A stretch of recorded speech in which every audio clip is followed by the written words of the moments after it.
John शिकार पर गया था जब उसने कुछ बहुत डरावना देखा। झुकी हुई डरावनी आकृति अचानक उसके सामने आ गई। उसे देखते ही जॉन समझ गया कि वह कोई आम जानवर नहीं है। जॉन और उसका बेटा जल्दी से पास की एक झोपड़ी में छिप गए। जॉन ने ब्लैक से कहा, चुपचाप रहो। लेकिन कुछ ही देर में बाहर भारी कदमों की आवाज सुनाई दी। जॉन ने जल्दी से अपनी बंदूक उठाई और दरवाजे की तरफ निशाना लगाया। 20 साल के शिकार में यह पहली बार था जब उसे किसी राक्षस का सामना करना पड़ा। उसके हाथ डर के मारे कांपने लगे। हवा में एक अजीब सी गंध थी जिससे दम घुटने लगा। ऐसा लग रहा था जैसे राक्षस कभी भी दरवाजा तोड़कर अंदर आ जाएगा। जॉन को लगा अब उसकी जान जा सकती है, लेकिन तभी कुछ ऐसा हुआ जिसकी उम्मीद नहीं थी। राक्षस अचानक पलटा और वहां से चला गया। काफी देर बाद जॉन धीरे धीरे उठा। दरवाजे की लकड़ी पर पंजों के गहरे निशान बने थे, लेकिन अब राक्षस वहां नहीं था। फिर भी जॉन ने अपनी स्नाइपर राइफल से बाहर देखा। अगले ही पल उसे राक्षस की एक झलक दिखी। उसने गोली चलाई, लेकिन राक्षस को नहीं लगी। फिर भी वह राक्षस की डरावनी आवाज सुन सका जो धीरे धीरे दूर जा रही थी। तभी जॉन ने राहत की सांस ली। जब उसके बेटे ब्लैक ने पूछा कि बाहर क्या था, तो जॉन ने झूठ बोल दिया, बस एक भालू था।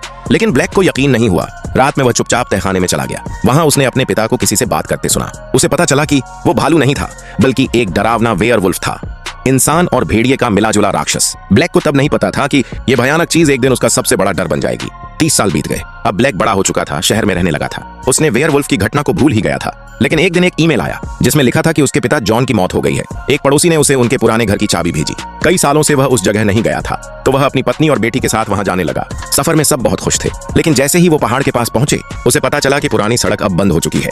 वो सोच ही रहा था कि क्या करे, तभी वहां से एक शिकारी गुजरा। वो उसका बचपन का दोस्त निकला। वो जॉन की कार में बैठ गया और उन्हें उनके पुराने घर तक पहुंचा दिया।